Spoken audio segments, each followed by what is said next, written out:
Orang yang sakit diabetes atau gula darah tinggi itu persepsinya apa sih? Masalahnya terlalu banyak makan gula gitu ya. Akhirnya saya sakit diabetes. Itu salah. Salah. Diabetes itu terjadi memang akhirnya gula tinggi. Tetapi terjadinya diabetes dipicu bukan karena kadar gula yang tinggi, bukan. Karena tubuh gagal mengolah lemak menjadi asam lemak. Ya, akhirnya muncul plak. Jadi pertama kali segala macam penyakit degeneratif, mau diabetes, mau hipertensi, mau gangguan jantung, mau neuropati, terjadinya sama. Terjadinya metabolisme, tubuh gagal mengolah minyak atau trigliserid untuk menjadi nutrisi asam lemak. Awalnya karena adanya gangguan lambung. Karena ada gangguan lambung itu pasti karena gangguan lambung. Nah, gangguan lambung kan seperti saya sering bilang, bergejala, rasa nyeri, rasa sakit, ya itu cuma 15-20%. Yang tanpa gejala, gangguan lambung tanpa sakit itu lebih tinggi, Pak, 80%. Jadi lebih tinggi. Sehingga orang bilang aku nggak sakit. Nah, masalahnya gangguan lambung itu, definisi gangguan lambung bukan nyeri atau tidak nyeri.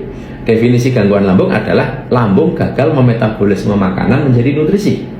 Dalam kasus ini kegagalan lambung adalah mengolah protein untuk dirubah menjadi asam amino. Nah, karena orang dengan gangguan lambung kecenderungannya cairan lambung itu pH-nya mendekati netral, mendekati 7. Apalagi orang yang punya luka radang lambung yang parah, ya. Pokoknya intinya kalau orang dengan gangguan lambung itu cairan lambungnya menuju netral.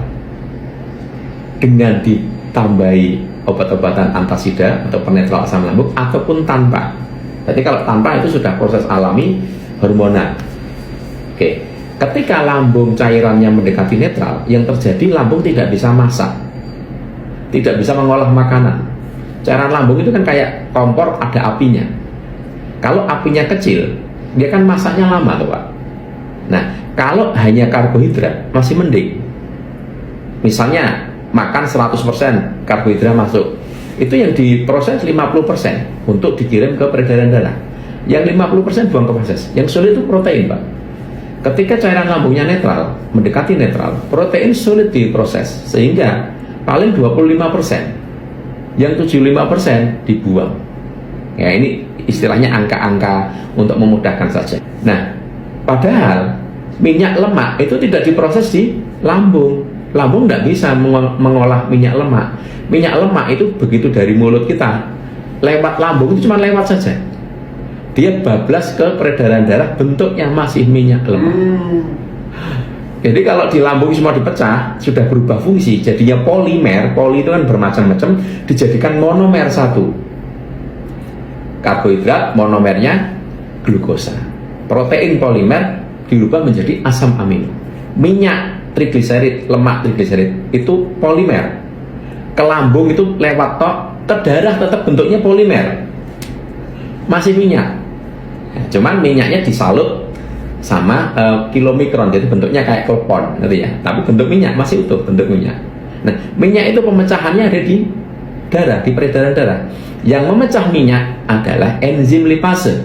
Jadi enzim lipase itu kayak gunting, dia memecah minyak, kena enzim lipase kayak dipotong, kayak gunting gitu. Jadi dua, gliserol sama asam lemak. Gliserol dikirim ke liver, ke hati.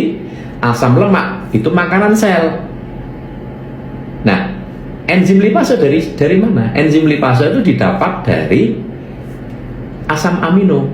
Asam amino didapat dari protein. Nah, orang dengan gangguan lambung kan sulit mengolah protein, sehingga asam amino yang naik ke darah nggak banyak. Ingat betul ya, 25%, sisanya kebuang ke feses. Nah, suatu saat minyak lemaknya banyak, stok enzim lipasenya habis. Yang proteinnya kan sedikit.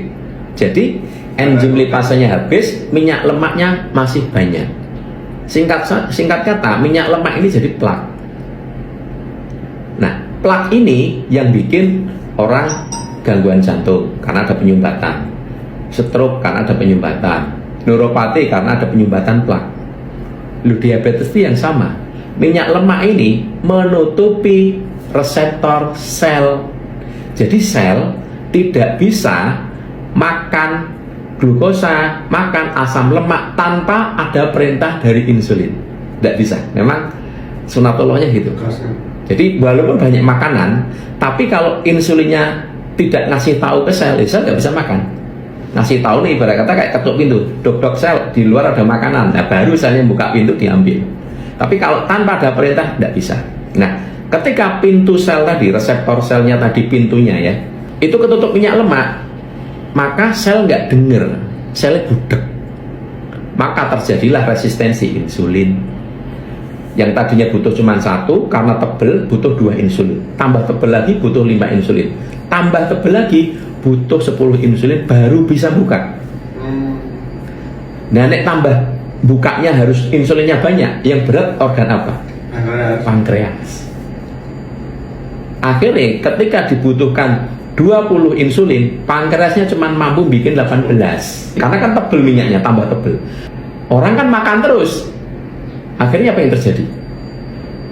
Gula naik. Oh, kamu gula darah nih, kadar gulamu naik.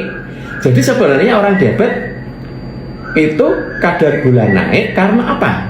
Pertanyaannya. Karena nggak bisa dimakan sama sel. Kenapa nggak bisa dimakan sel? Karena ada minyak plak menyumbat pintu reseptor. Pertanyaannya, diabetes terjadi karena apa sekarang? Karena ada minyak plak yang menyumbat reseptor sehingga gula tidak bisa dimakan sel. Lah kok nyalahin gula? Pertanyaan saya. Akhirnya pemahaman yang keliru, pengobatannya ya keliru. Pengobatan selama ini fokusnya kemana? Pertanyaan saya. Pankreas, insulin, pankreas, insulin, bener nggak? Pankreasnya nggak bisa menghasilkan insulin, pankreas dikasih pemacu, dipicu, dipaksa, akhirnya menghasilkan insulin lagi, betul kan? Ya, tetapi kan hanya berapa tahun saja, masing-masing orang memang beda, bisa lama juga, tapi endingnya pankreas yang dipaksa ada titik bahwa pankreas itu sudah tidak mampu lagi nanti. Akhirnya ketika minum obat, pankreas sudah nggak ngefek. Titik itu akan datang. Kapan? Ya tidak tahu. Kenapa? Plaknya tambah tebel. Minyak lemaknya nggak dibenerin, lambungnya nggak dibenerin. Akhirnya insulin walaupun sudah dikasih obat-obatan, akhirnya pankreasnya juga off lagi. Akhirnya dibilang, oh pankreasmu mati.